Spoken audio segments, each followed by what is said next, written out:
Welcome to the Kolbecast, episode 156. Thank you for joining us. In our second episode covering military service, we're joined by Kolbe's Chris Bates, Erik Duhn, and Erica Treat, along with Erica's husband, Kevin. We continue our conversation about discernment of whether military service is right for a student, but also have the opportunity to hear about some of the challenges that might face an active member of the service and their spouse. We also have more practical advice for researching, discerning, and joining the military. To Chris, Erik, and Kevin, our veterans and active service members, thank you for your service. And to Chris and Erica and all spouses of those serving, thank you as well for your sacrifices. We hope that you'll enjoy the show.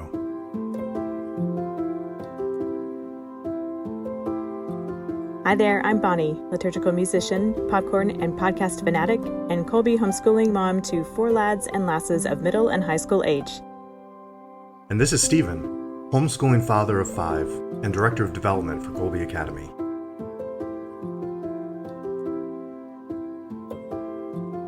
Hi, Stephen. Good to see you.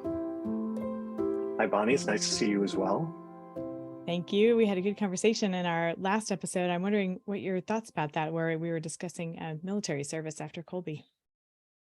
Yeah, I really enjoyed that conversation. I'm looking forward to continuing that today with a new group of people. But I didn't get a chance, I think, to ask about kind of some of the characters of people going in, like determining whether it was, somebody's got the strength to kind of be a military person or whether there's something I should consider that. So maybe I'll get a chance to ask that later on here. That's right. You're in luck. We're having another conversation. We're continuing the conversation, kind of picking up the thread where we left it last time. And we have a new crop of folks here to visit with. Some of them are familiar to us. We've got a couple of friends of the Kolbecast, as I call them, back here with us, Erica Treat and Chris Bates. Hello, ladies. Thanks for coming back to visit. Hi, thank you for having me. Hi, it's good to see you guys again. You too. Chris, it's been since episode 83 since I got to talk to you on the Kolbecast. What have you been up to since then, and how are you serving Kolbe these days? Oh my, it has been just a whirlwind of life. It never slows down, not for a moment. But it's God is so good, and things are going well. So we've got a Kolbe 8th grader right now and 6th grader. And what I am doing right now with Kolbe is leading up a couple of clubs.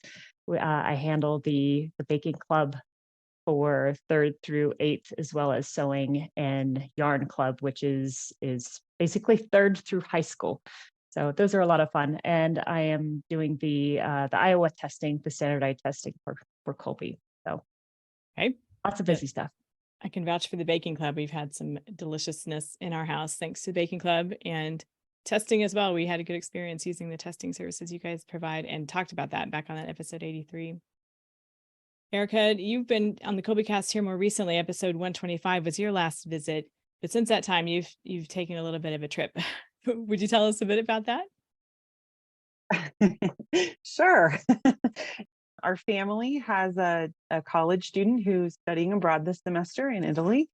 So we, as a family, have traveled some in Europe together this semester, and we were working and homeschooling abroad for a couple of months. So that was the journey. Wow. It was really good. It went well.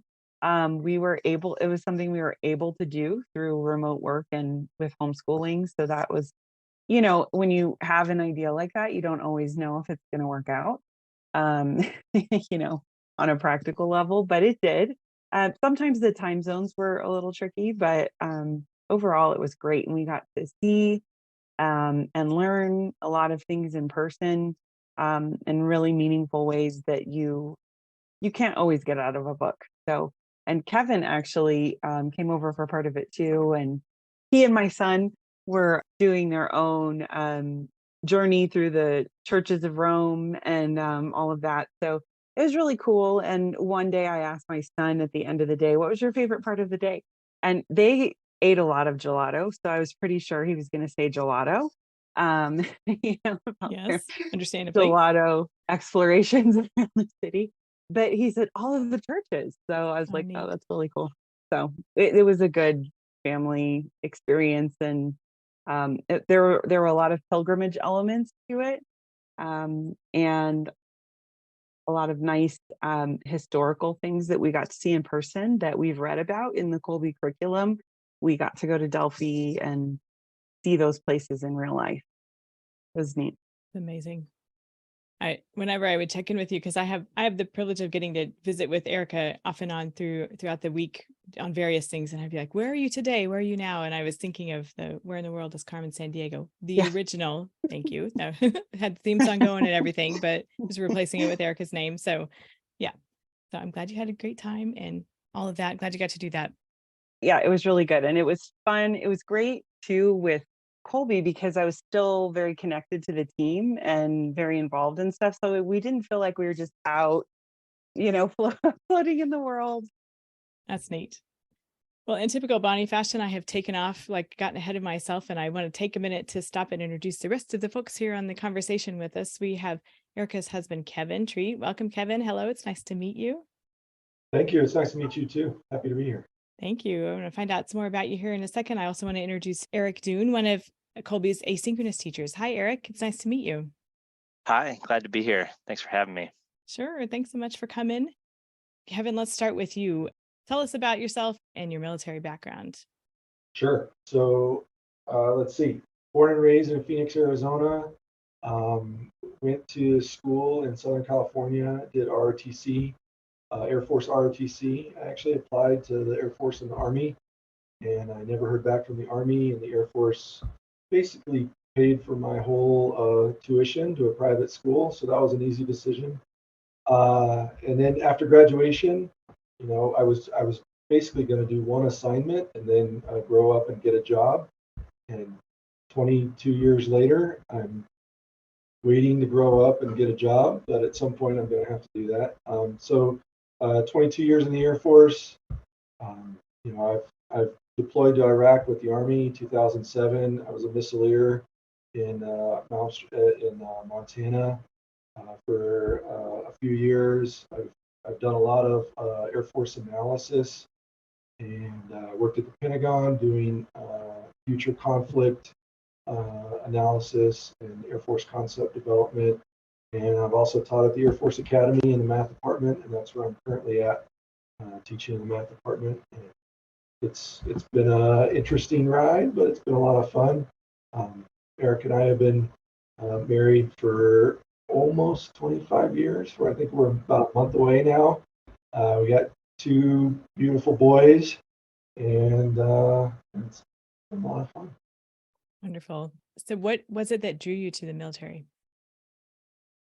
So I guess there was a couple of things. So I grew up when I was just coming in my teen years during the Gulf War, and so watching fighters take off to go do missions and bombers and stuff like that. That was just like eye-opening for me. And so when I started thinking about college, I knew I wanted to serve. That was really important to me. And it was also really important to me that I paid for my own school. I think my parents were in a position to pay for me, but I didn't want them to. And so I was looking at opportunities to kind of do it on my own. For whatever reason, that was important to me. So, and like I said, it was kind of be just like a one assignment, 4 years sort of thing, and then maybe go do something else, and it just kind of turned into more and more assignments. Okay. Wow. Erik, I'm looking at a very interesting periodic table background behind you. Would you tell us about that and a bit more about yourself as well, and how you serve Kolbe and about your military services? All of that. Will you tell us all the things? All the things, absolutely. I grew up in the upper Midwest. Spent a lot of time in Wisconsin. That's where I currently live. But grew up and went to college in Minnesota and here in Wisconsin and Iowa. I got my teaching license first, became a teacher in 2014.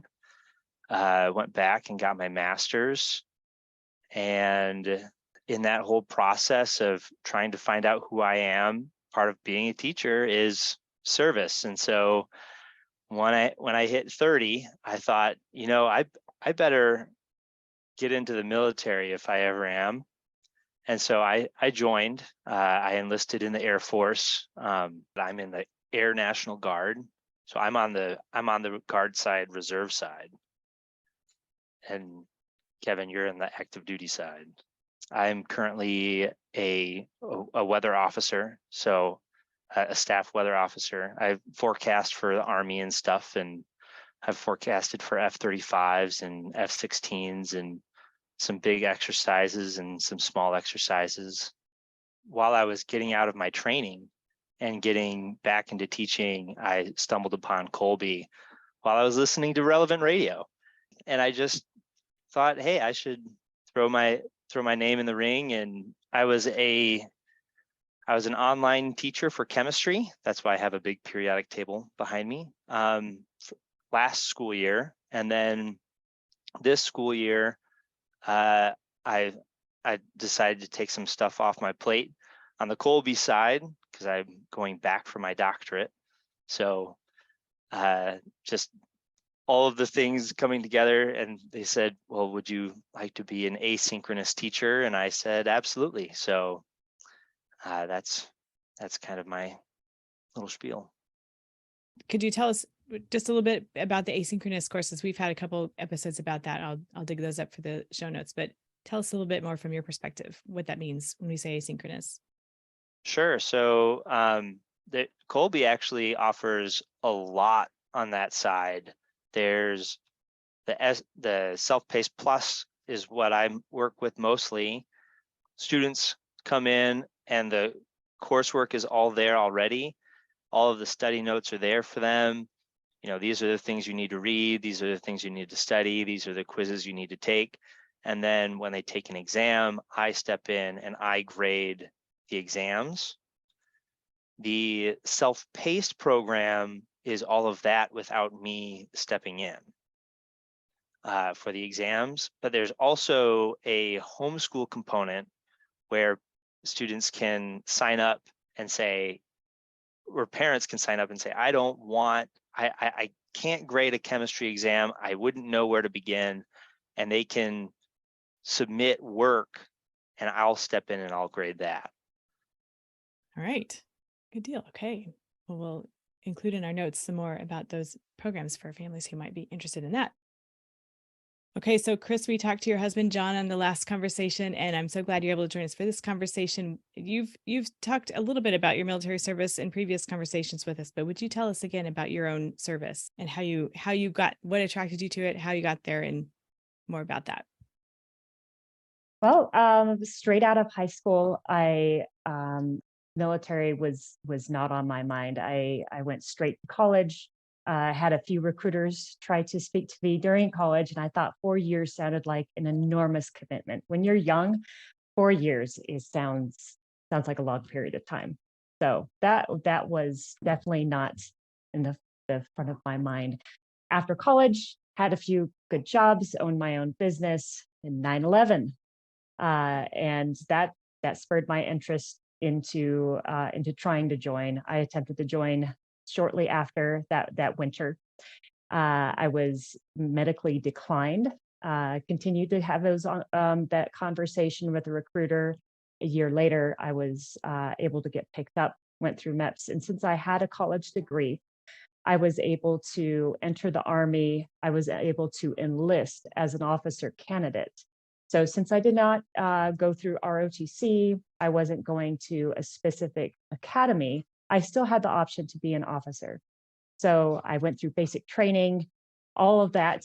And at the end, instead of going to a specific sort of branch training, which would be for the Army, it'd be AIT, at Advanced Individual Training, I went on to Officer Candidate School. So I was in the last, let's say, gentleman's course before the last course before they made an actual gentleman's course where you were able to have things like cell phones and free time. So that was a whole lot of fun. So we went to the School for Girls and Boys down at Fort Benning, Georgia for OCS, graduated there, went through my individual training, which was they branched me signal. And that's another thing. If you go in as an officer for, if you're going through West Point, you have more of a say of maybe what you want. ROTC, you might get considered for the branches you want to qualify for. OCS, you are needs of the Army. So even though Signal Corps was nowhere on my list, I was branched Signal because that's what those were the officers they needed at the time. Which Signal, if you're not familiar with that, it's at the time it was like line of sight radios. And then once I was active duty, it was more of tech control facilities and data packages and things like that. So we're working with internet and phone communications.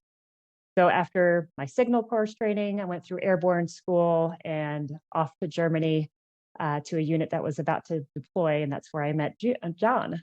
So we were stationed in the same unit in Germany. Wow. And who could have known at the time that you'd be serving Kolbe and this internet, so much internet involved in how you are serving Kolbe now. Okay, Erik, we're hoping to get into some of the various ways of entering the service. So tell us about yours and kind of related things along those lines. Sure. So when I was looking into joining the military, and I was kind of running out of steam teaching, I thought, if I'm going to get in, I should get in now. And I looked around because I didn't really want to uproot my family. So I wanted to serve in the Guard, because when you serve in the Guard or reserves, you actually stay at home. So I live near Green Bay, Wisconsin, and my base is in southern Wisconsin. And all of the Air National Guard bases in Wisconsin are in southern Wisconsin, and they're all 2 hours from my house. So I thought, well, I should look at what the missions are for each base and decide where what job would I like to do? Because in the Guard, you actually get to pick your job, right? Because I can't decide that I want to teach in an Air Force schoolhouse because there are none in Wisconsin. So that's not something that I could actually opt into. But I could opt into, F-16 repairs, which are now the F-35s. I could opt to work on a tanker, or I could opt in. And what I did is I opted into weather. So I opted to be a weather forecaster. That's a little bit different than when you enlist in active duty Air Force, because when you enlist in active duty Air Force, you create a list of these are the things I want to do. And active duty Air Force will say, well, that's cool. We need a lot of these right now. So that's what you're going to go do, no matter if it's on your list or not. They'll take that into consideration, but that's kind of the way that they push their enlisted force out. Okay, so Kevin, will you kind of round out the picture here for us, that some of the areas there that we have not yet covered, where you're comfortable adding to that? Yeah, so in terms of options to entry, I think we actually have a pretty good coverage. So when I was junior, senior in high school, I applied for an ROTC scholarship at that time, but kind of different from the other options. If you can do ROTC without being on scholarship. You can just go to the classes, participate, and at some point you'll have to kind of commit, but early on you don't necessarily have to make any sort of commitment. You can just kind of see if this is something that you want to be doing for the next however much amount of time. But the scholarships are tied to a major. And so when I decided to do an ROTC scholarship, I decided, I put in, I said I wanted to major in math, and they gave me that scholarship based on that major. And so I had flexibility in what school I was going to go to. I could basically go to any school that had an ROTC program associated with it, but I had less flexibility in terms of what I was going to major in and this sort of thing. Whereas, the academy, all the academies are kind of the opposite of that, where you have a lot of flexibility in what you study, but you're going to be tied to Colorado or New York or Maryland or Connecticut or whatever academy you end up at. And then, as Chris was saying, OTS, usually you're either already done with your undergrad or you're about to finish your undergrad before you even sign up. And so there's options if, maybe you have some student loans or something like that. And so they can pay for your student loans and that sort of thing. So I think in terms of the financial benefits for signing up, and also what that looks like, the schools that you go to, or the places you end up being, there's a lot of flexibility on the officer side and how you get into the military. But all of them want you to have an undergrad, no matter what path you kind of pick, whether you do an RTC program at a school, whether you go to an academy, or whether you do OTS after you're done with school. You need that undergrad to go onto the officer side of the house. And then for the enlisted side, you talk to a recruiter, and believe me, they will take it from there if you want to enlist. So if you do want to go to the officer side, I guess one thing that I would add is there's a little bit of a different recruiting process. If you talk to a recruiter, they're going to be focused on their numbers and getting you into the military as soon as possible, which usually is through some sort of an enlistment.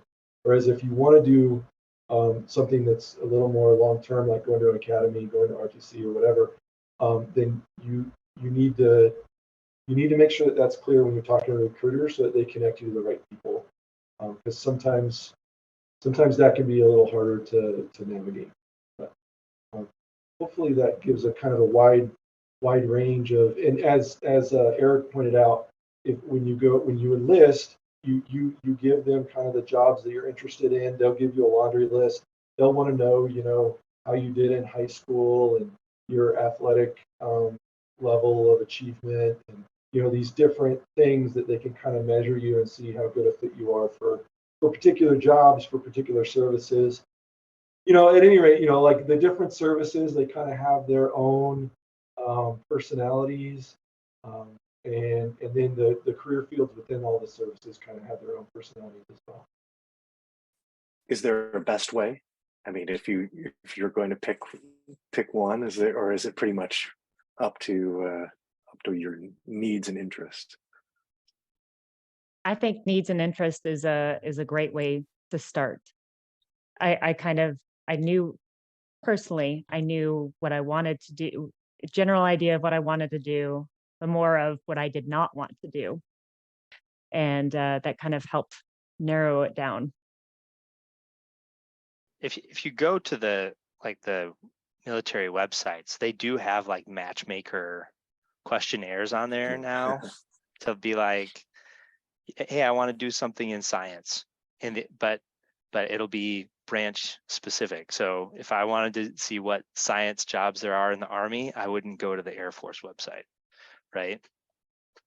And then besides talking to a recruiter, I think I would appreciate talking to someone who's in military service right now, because basic training wasn't too long ago for me. It was 4 years ago. And talking to the people, they said, I came in open contract. They told me that I'm going to go be, special forces. They told me I could go be a Navy SEAL. I'm like, dude, you're in the Air Force. That's in the Navy. Yeah, but they told me if I go security forces in the Air Force, I could go be a Navy SEAL. Like I could go to that school. I'm like, no, that's not how that works. So recruiters are notorious for stuff like that. And I'm not bashing on recruiters, all right? But, sometimes there are some bad eggs out there. So talk to someone you trust to be like, you know what, you're not going to go be a Marine if you're joining the Air Force. Oh, promises. Yeah, and to Steve's question, I agree. I agree with Chris. A lot of it is just like where you're at. How far, like, the first decision is, do you want to kind of enlist, or are you interested in maybe being an officer? You can enlist and serve for a while and then be an officer after that. They have transition programs. So it's not like you're locking yourself in.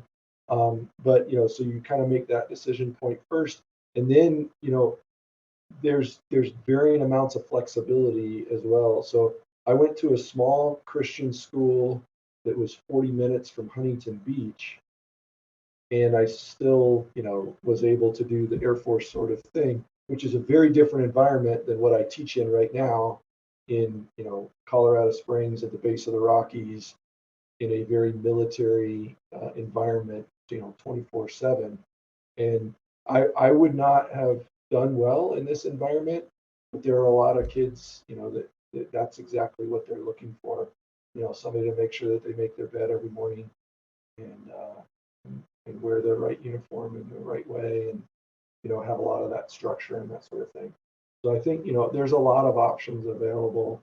It's just a matter of kind of figuring out what they are, and as I think everybody said, kind of do your homework and talk to people and figure out what's a good fit.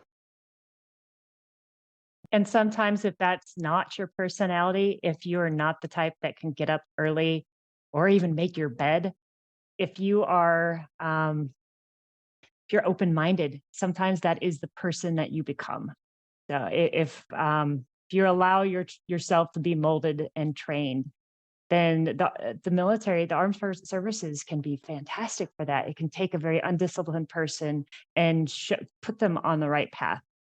So sometimes that's just the swift kick and the fourth point of contact to figure it all out. So, okay, so if one is thinking, well, the general idea of serving in the armed forces is appealing, but I don't know which branch I want to go to. Is it, like you're saying, recruiters plus people who are living it now or have recently, folks like you all? Is there sort of a matchmaker tool for the various, that seems to be the thing with everything, right? College roommates, now this, specialization in military service. Do they have one for which branch of the military is best for you? I can confirm there are third-party tools out there, but most of them speak toward the stereotypes of the branches. So that Marines eat crayons, and the Navy just loves being on boats, like stuff like that. Nothing official comes from them, but the stereotypes are there for a reason. Gotcha. Okay. I can't remember, I think Erik mentioned it, but you should take a look at the different careers available in the different services, because that might very quickly, like Chris said earlier, she knew what she didn't want to do.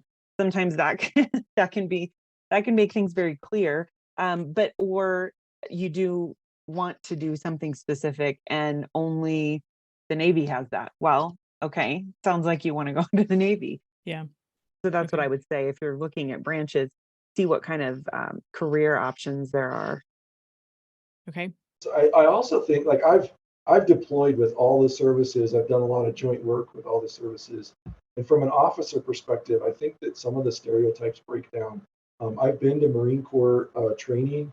Some of the most intelligent, strategic thinkers that I've ever been around have all come from the Marines, because the amount of breadth that a Marine Corps officer requires is really quite amazing. They have to know everything from the front to the back of all of the kind of the war fighting that they do. I think the Air Force is incredibly technical. They've only been around for not very long compared to the other services, and they like being kind of the younger techie brother that has all the new toys. They kind of relish that. The Navy, in terms of kind of the amount of schooling that they go to, and the depth that they're able to get in their particular career field, is really quite amazing. I think the Coast Guard's mission is really, it's a lot broader in terms of homeland defense combined with military, traditional military missions and that sort of thing. So I think the Coast Guard is kind of unique in their role. And then you have the Army. So the Army's super big. So people say, well, if you want to drive boats, you should go in the Navy. Well, the Army has more boats than the Navy has ships. And they're like, well, if you want to fly, you should go in the Air Force. But the Army has more aircraft than the Air Force has aircraft. And the Army is just huge. Now, the Army aircraft is all helicopters, except for, maybe a couple of C-130s or something like that. And the Air Force has, kind of a wide range of platforms. But the Army does all kinds of things. They're very large. They do a lot of different things. They just do it all with a particular unique focus. I think that's one thing that they're very good at. There's kind of the Army way. And so they take all of these things and they apply it to this one Army kind of way.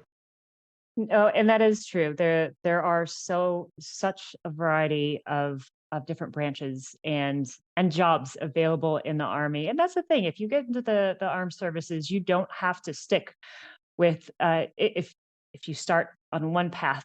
For example, a lot of my signal officer friends were, after 3, 4, 5 years, were jumping ship to the military intelligence side. And sometimes there's financial incentives to change to a branch or a different job that maybe they're seeking more people or just have a higher demand for that specific job. So once you join, you're not tied to something. And just because you are a certain job type or branch doesn't mean that you're going to be doing that work.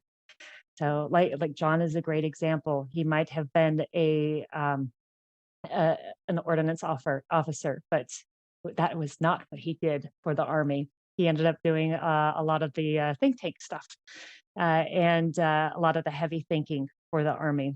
And I'm sure, Kevin, you experienced this. You're teaching. There's so many other things that you've done for the Air Force that weren't maybe your specific job title. And you find that the longer you're in the military, the looser those titles are. Yeah, that's absolutely right. And I'm even within career fields, you can change career fields and stuff like that. I mean, it's usually a conversation with your branch of service. Hey, I would rather be doing something else. Oh, well, good. We have other things that we would like you to do as well. And so then you can maybe find a nice match. But I know friends that start off as logistics officers and ended up as MC-130 pilots. I was a missileer for 5 years, and then I went into analysis. I've done teaching. I've done kind of electronic warfare with the Army in deployment and different things like that. So, yeah, I think there's a lot of opportunity. So I think you should pick it if it's something that you want to serve and you want to kind of be a part of this particular branch. But after that, I mean, I just think there's a lot of flexibility and options available. Erik, I know you speak to high schoolers about military service as well. Do you have anything that you'd like to add to this part of the conversation? There's really 2 points that I want to hone in on about the enlistment process. And I wanted to focus on after you get through MEPS, after you take the ASVAB, once you get through basic training, or once you arrive at basic training. That's what I really wanted to focus on. And I wanted to say that everyone starts at square one, right? That we had people in my basic training flight that were junior ROTC, and they knew all the facing movements. They knew the rank structure already. I didn't have all of that memorized, and we still passed together, right? And it's the same thing in tech school when you're going in and you're learning your job. I had a bachelor's degree in science, and I was learning about the weather. I knew a lot of the stuff that they were teaching about. This is how weather works. And I'm like, I understand how weather works. And still, I was studying with everyone. I was helping everyone out. I was going through it, same as they were. A bunch of kids coming fresh out of high school who 6 months earlier would have been my students. We were side by side in the classroom. So everyone starts at square one, whether it's basic or tech school. And then the other thing I wanted to focus on was that the job that you get is built around your aptitude. That's the whole purpose of the ASVAB. So if you go into the ASVAB and it hones in on the fact that, you know what, you're really good at math. We're going to put you in a job that has to do with math. The two trainings that were at my tech school were weather and PMEL in my squadron, which is like they calibrate everything, and only the Air Force and the Marines have PMEL people. So they, you know, if you need a scale calibrated, I guess that's what they go do. But the whole idea of, I'm good at math and science, so my job is going to be around math and science based on my performance on the ASVAB. One of my buddies was going through, and he did not pass his air traffic controller portion. And he was in school to be an air traffic controller for the Air Force. He didn't pass. So they put him in something else that he would be good at. And that's, you know, once you're actually in, they're going to find a job for you. Hopefully it's aimed at something that you're actually good at. They're not going to put you into something that you're going to be terrible at. They're going to find a good fit. So those are the two things I wanted to focus on. Okay. Something that comes to my mind a lot is kind of the getting some of the things that you get and give up when you enter the military yourself.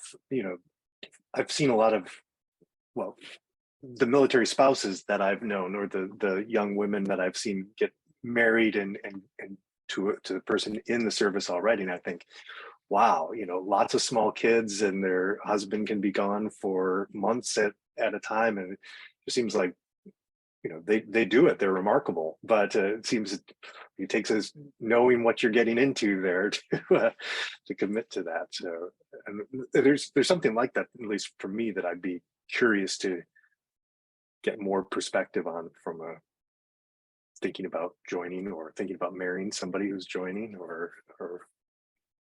and that's not a question. Yeah. What Erik mentioned about the Guard too is a very interesting thing, because we've known people in Guard and the husband deploys, but they still have their whole community around them that they're used to. Whereas when my husband deployed, I didn't know anyone. I didn't even have an emergency contact in the local area.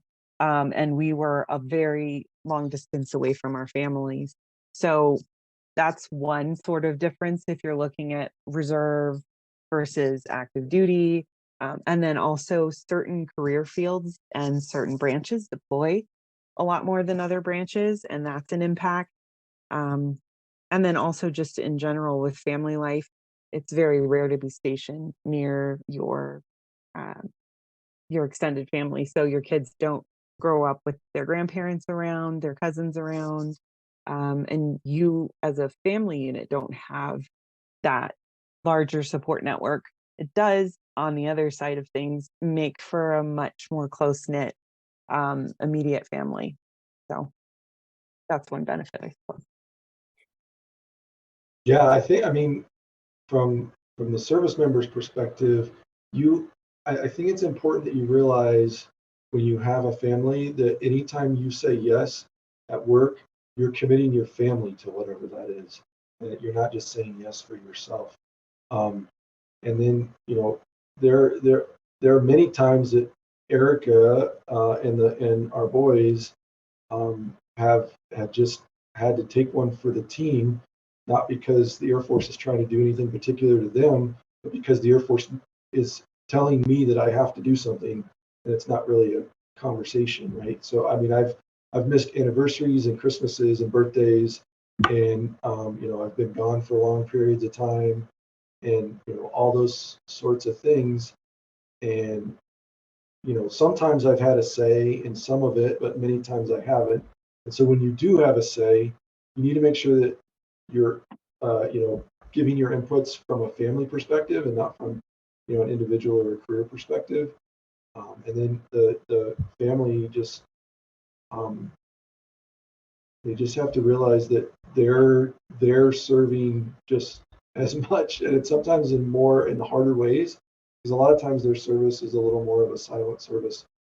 You know, one of the benefits of being in the military, I love wearing the uniform, not just because I don't like buying clothes, but also because, anytime I walk into a grocery store in uniform, or, walking around town in uniform, people tell me thank you for your service, and little kids come up and shake my hand. And they don't do that because they know me or they like me or any of these other sorts of things. They do it because I am representing to them something that they hold in high esteem, whether I've done anything to earn that or not. And that's just a beautiful thing, that our culture has that perspective, and that perspective on military service. And it hasn't always been like that, but it's a beautiful thing. And so I get kind of a lot of external benefits that, are, I haven't really done anything to deserve any of them, but a lot of other people before me have. And so I think that that's a really neat thing about being in the military that I really love. But I do think that there's decisions about whether to stay in, take another assignment, whether to go in a particular career field, what branch of service you go into, like all these decisions. If you have a family in mind, you should be making them in terms of your family, and not just kind of on what I would like to do or what's best for my career. That fits right in. I mean, that puts things together in my mind, because, as you were talking about, basically knowing that because of what you do, your family is they have to come along, or they're, I mean, so that's another sign of, as you're saying, people thanking you. But I think it's understanding that you've given up part of your life, your ability, because I keep thinking, oh, if my wife was back in distress, I'd be thinking, oh, I should be there, but you've given up your ability to do that then at this point, and your wife has also signed up for that too. Whether it was how conscious it was, but that's another example of the sacrifice that you and the military have made. That's worth acknowledging, especially your life is on the line. Your death is a possibility, but also you've given up a portion of your life, your free will, to serve and protect our country. So that puts things together in my mind. I have a short story. I don't know if you want to keep it in or not, but so I enlisted in 2019, June of 2019, and then I went to basic training in September of 2019.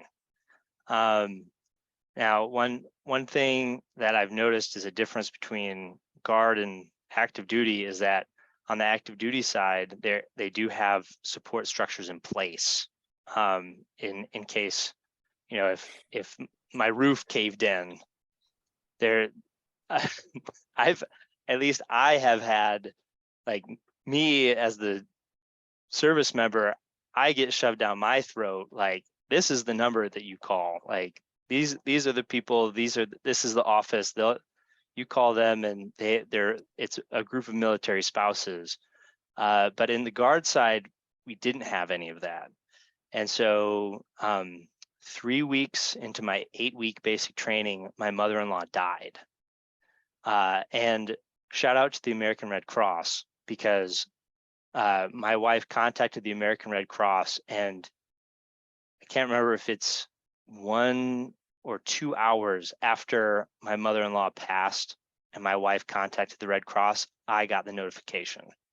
And basic training mail is very slow. It's, at least a week. And I found out an hour later of my mother-in-law's passing. And I got an extra phone call, and in that phone call, we found out that we were having our 5th child. So between basic training and my tech school, it's almost a year of training.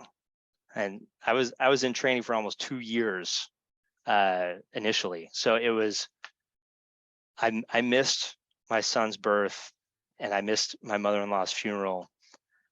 And the sacrifices that my wife made without knowing that the sacrifices would have to be made is really big, because it's not, when I enlisted in June, nobody pictured that. And in fact, when COVID-19 hit, all through basic training in 2019, everyone said, hey, you know what? when your son is born, just take 2 weeks. Go ahead, go home. But with COVID-19, everything locked down. I wasn't allowed to leave. I wasn't allowed to go home to see my son's birth. And they told me between my trainings, I'd be able to go home. And none of that happened. And so that the flexibility that we each have to have, but also the sacrifices that we each had to make, even without even knowing that we were going to have to make those sacrifices. That's a big thing. Definitely a lot to keep in mind as we approach a decision like this. Yeah. And glad to be able to add this context to that conversation. And yeah. Now, I also wanted to bring up for those dual spouses both serving at the same time, that also adds a total different perspective. When John and I were married at that time, the op tempo was such that with all the different wars that were going on, we had Iraq and Afghanistan going on at the same time. So a lot of our friends, both spouses, were being deployed, sometimes one to one country, one to another country. And we even had some friends of ours, they had twin girls. She was home for a few weeks and then both of them were gone. So they had a parent. So the grandmother raised their twins for the entire first year of their birth. So they came back and their children are walking, talking, and don't know who these two adults are. And so those are things you also have to take into consideration, which John and I, we're going to have a family. So I left the Army. He stayed active duty. So those are some things to take in consideration. But I like what everyone has said about being flexible. You really do have to be flexible. And like Kevin was saying, sometimes you have to take one for the team. You have to move to different duty stations, which might be the opposite end of the world that you want to be, maybe so far away from your family, you don't have that support structure. And like Erica said, you don't have the emergency contacts when you move somewhere. And you learn to be flexible and resilient. You know how to work with what you have. And I always tell the other wives, put on your big girl pants. You have to be tough. And like I said, resilient. I remember moving across the country. We were, our second child was due in like a month. And I immediately joined a gym and started introducing to myself to people. And the first friendly face I found, hi, I'm due in a few weeks. Can I put you as my emergency contact because my husband's not going to be here? And it's like, I will probably need a ride to the hospital and someone to watch my 2-year-old. So I'm Chris. Good to meet you. And that's what it was like. In fact, almost every time we moved, I was about due with another kid. And there was a 4-year stretch when John worked for the White House, where he would be gone for a few months, come back for a weekend, be gone for a few months, back for a weekend. And it went on like that for 4 years. And that's not including the year-long deployments where you don't, he'll come back for a couple of weeks for R&R, but you have to be okay with that. And there are a lot of spouses that aren't, they say, I didn't sign up for this. Yes, you did. You have to have that realization that training exercises happen, deployments happen. Some new thing could be cropping up somewhere. Your spouse might be deployed in another country and they can't bring you along. There's unaccompanied assignments that happened all the time. And sometimes you just have to give it all up and say, Jesus, I trust in you.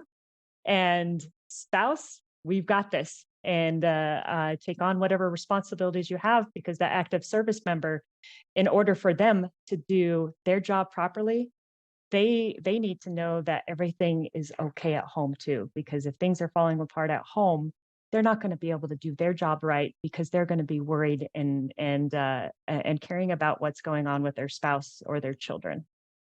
So, and kids, the military kids are some of the most resilient little people I have ever met. I know my little crop of girls, we can go anywhere in the world and they will be eager to meet new people and have new friendships. And they have had to say goodbye to more people than almost any average adult. And like my 14-year-old over here doing her schoolwork, this is her, I believe, her 13th home. She's 14 years old and she's had 13 different homes. So talk about someone who can just pick up and go and be okay with it and know that this is not your forever home. You know, we have one forever home, but to know that the sticks that they're living under isn't going to be where they're going to stay. I mean, even though that we're, you know, John's retired and we're here near my family, at the same time they're like, okay, when are we moving? Where's our next home going to be? Like, we got to sell this one first. Wow. Okay, so for students even who might not be considering military service for themselves, this is helpful too, I think, as they move forward in life and encounter folks who they might discern whether or not they are called to marriage with them. So that I didn't foresee that when we started this. So, but there's bonus. Okay. Wow. Thank you guys for all of those perspectives. At this point, Erica, I want to ask you, how do you as a Kolbe advisor work with your students in your care moving forward along this path? Sure. Well, typically they've already had a lot of conversations and figured this out with their parents. So I usually step in at the point where they've made the decision and then they need support with their applications. So if they want to talk about military life with me, I'm happy to do that. But from a spouse perspective, or give them my husband's phone number because he's always happy to talk to people. But in terms of the actual Kolbe support process, they're usually coming to me for help with their academy applications or their ROTC applications, or supplemental documentation that they need. So in terms of the key piece that I think is important is for them on the letter of recommendation request to articulate leadership experience, not just say I'm a good leader, but actually give very clear examples of leadership that they've done. Kevin would probably say outcomes that they've had. You can jump in here, Kevin, if you want. But and if they've filled out the form for me already for general college admissions and they weren't really honing in on some of those military pieces, then I'll usually reach back to them and say, hey, I need some more examples. But it's better if they start thinking about those things because then they're forming their applications in a way that presents things that the military is looking for in terms of their core values, and what they're looking for ROTC in the military academies, what they're looking for in officers, which is leadership and things like that. Evan, do you have any other points? Yeah, so in terms of it's nice to be able to talk if you're presenting yourself for a scholarship or something like that, to be able to talk in ways that the military kind of already understands. And so, what Erica said, you can tell me that you're a good leader, but tell me what you did. Tell me the impact that what you did, what impact did it have? Try to use as many quantifiers as you can. So, you can say, hey, I volunteered my time, or you can say I volunteered 30 hours, I cleaned up this park, or I built this playground, and 40 kids that use the playground are now better off than they were before, or whatever, I picked up the street and now our whole community is better for it. So the things you participate in are really good. The things that you actually have a leadership role in are even better, like capture that leadership role. I led a particular activity, or I have this particular leadership role at school or in a club, or whatever. And the more numbers that you can use, I think the better off you are. But try to say what you did and then kind of articulate and quantify the impact that it had and the number of people that it impacted and that sort of thing. So I think that those are really good. And then I think, so leadership, that's a way to kind of capture leadership in a way that the military will understand it and appreciate it. And I also think focusing in addition to leadership, one of the things that Kolbe kids in general, at least my experience with Kolbe kids, are really good at is kind of their development of character, development of virtue, and there's opportunities to highlight that in their application process, and that's something that the military is really interested in and hungry for. And you can even tailor that. So all the services have their own core values. If you're talking to the Air Force, you should really talk about your integrity. So our core value, integrity first, your service before self, the ways that you've served, and then your excellence in all you do, or excellence in all we do. Those are our 3 core values. So talk about the areas where you're excellent. And if you kind of shape your whole narrative in terms of the core values, that's going to resonate with them. When you're talking to the Navy, it's courage, honor, commitment. You can look up and you can see what each of the services core values are. But if you talk to them using those words, it'll resonate with them more. And so finding ways to show the type of person you are and the type of leadership experiences you've had, I think will benefit your overall package. That would be my key advice for our students, is to make sure that you're taking a lot of time reflecting on these things and then articulating them to your advisor so that we can draft the best recommendations possible for you. For things like the Common App, we actually have to write a letter that applies to all of the institutions. But in the past, when I've helped students apply to the military academies, I've been able to completely customize, and for ROTC scholarships, completely customize the letter. So if you're providing the things that will benefit your package, that makes my job easier, and it makes it easier for me to write a really strong recommendation that I think will be helpful. I mean, it's not the only piece of the application, but the other piece is that the students should probably be cognizant of the requirements for the different academies or whatever they plan, because you can't, if you haven't, taken courses throughout high school to get you to keep that door open, it's possible to close doors if you're not, taking the right courses for a college-bound student. But so those are the other things that families can keep in mind, is choosing courses that keep doors open for their students. Okay. As you were talking about some of those things, I was thinking we've got this great community, Kolbe community here too. So if you are, before you're reaching out to Erica to ask how do I get into this branch or whatever, like maybe you like the military, but this Navy guy that you really admire, but you don't know anybody else in some of the other branches. We've got so many people either who have been ex-military, who are in the military, that are associated with Kolbe, and a lot of families. Our families are a lot of military families out there. So we can probably find somebody who'd be willing to talk about their experience for if you reach out to your advisor, they can probably track somebody down too.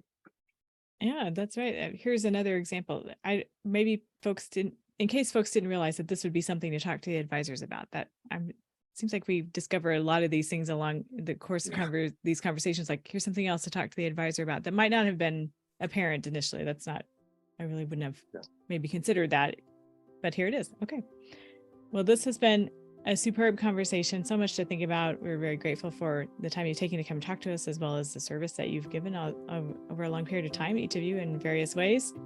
This conversation is part of our Life After Kolbe series, and it has its own tag among the filters that we apply to our episodes so that folks can search for what they're looking for. To make use of that tool, I'll put a link in the show notes to the page on the Kolbe website where people can find the other episodes in this Life After Kolbe series. And of course, I'll link to the previous conversation we had with John and Kristen. So Chris, Erik, Kevin, and Erica, thank you guys so much for coming to visit with us today. And it's great to see you, and look forward to talking with you again real soon. Thanks, Bonnie. It was great. Thank you so much for having us. Hi, thank you. Thank you. Subscribe to the Kolbecast on your favorite podcast app so that you don't miss an episode. And let us know how we're doing by leaving a rating or a review. And as always, feel free to email us at podcast@kolbe.org. Mary our Mother, pray for us. Saint Maximilian Kolbe, pray for us. Ad Majorem Dei Gloriam.